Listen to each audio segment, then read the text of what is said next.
Eto na nga mga chong, marami tayong basketball updates. PBA good news, magpapatayo na sa wakas ng PBA Arena. Coach Yeng Giao, gustong makuha si Ralph Koo sa Barangay Ginebra, kapalit ni Kaylan Chongson. Hanggang sa ngayon nga mga chong, ay nahihirapan ang Rain or Shine Elasto Painters na papirmahin ang kanilang 7th overall pick na si Kaylan Chongson. Ayon sa Rain or Shine Management, ay hindi nga raw tinatanggap ni Kaylan Chongson ang kanilang ino-offer na maximum rookie contract. So ngayon ay wala pa naman daw sinasabi si Kaylan Chongson na hindi siya pipirma ng kontrata sa kanilang koponan. Pero dahil nga daw sa hindi pa malinaw ang usapan, ay sinisiguro nga raw ng Rain or Shine na magiging fair para sa rookie ang ibibigay nilang kontrata. At hindi nga daw nakikipag-cooperate si Kaylan Chongson dahil hindi nga raw nito gusto ang kontratang binibigay sa kanya ng Rain or Shine. Ayon pa sa mga source, ay maximum rookie contract ang binibigay ng Rain or Shine na 200,000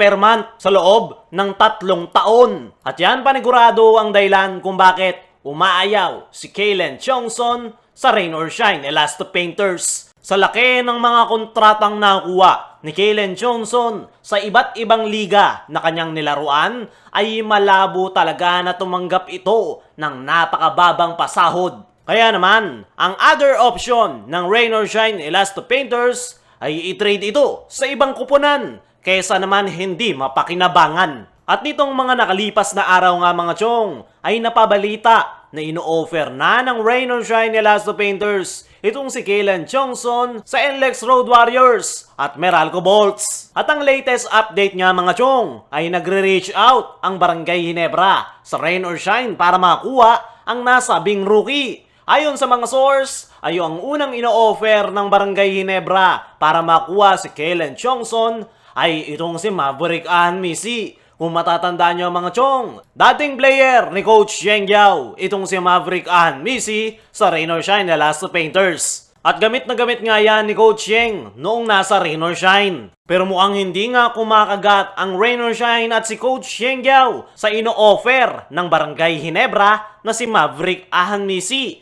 At ayon sa mga trusted source, ay ang hinihingi nga ngayon ni Coach Yeng Giao na maging kapalit ni Kaylan Chongson ay itong Barangay Ginebra stretch forward na si Ralph Koo plus future draft pick. Sa katunayan nga mga chong, ay ang gusto sanang makuha ni Coach Yeng Giao sa Barangay Ginebra ay ang Barangay Ginebra rookie na si RJ Abarrientos. Pero dahil nga walang balak si Coach Team na bitawan si RJ Abarrientos, ay ang next option ni Coach Yeng Giao ay si Ralph Koo. Para sa akin mga chong, ay masasabi nating fair trade ang nire-request na yan ni Coach Yeng Giao. At malaking sugal naman ito para sa Barangay Ginebra. Dahil kung titignan natin, mas bata itong si Ralph Koo. Napakataas ng basketball IQ at ang pinaka-importante sa lahat ay bagay na bagay at perfect fit ito sa triangle offense ni Coach Tim Cone. Nakita na nga natin yung skills at talent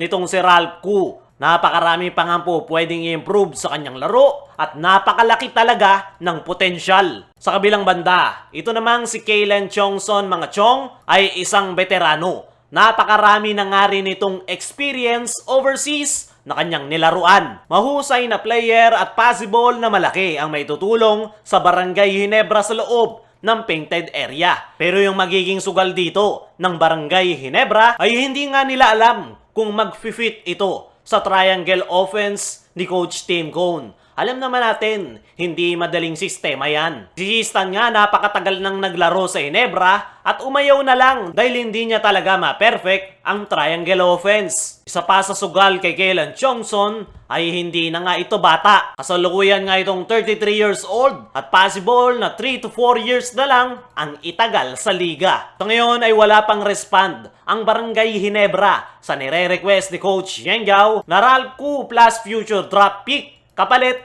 ni Kaylan Chongson. Bukod sa balitang Barangay Ginebra ay meron ngang napakagandang ibinalita ang PBA kung saan plano na nga nilang magtayo ng sariling magiging game venue. Matagal na ngang nire-request ng Pilipino at mga PBA fans na magkaroon ng sariling venue ang PBA. Dahil nitong mga nakalipas na taon ay nalilito na yung mga PBA fans kung saan ba talaga gaganapin yung mga laro. At the same time, hindi na nga mahihirapan ang PBA pagdating sa schedule dahil meron na nga silang sariling arena. Ayon nga mismo kay Commissioner Willie Marshall ay sa ngayon ay naghahanap na sila ng properties in Metro Manila at ang target nga nila ay 2 to 3 hectares ang laki. Buo na nga raw ang plano ng PBA at tanging lote na lang ang kanilang hinahanap para maumpisahan na ang pagtatayo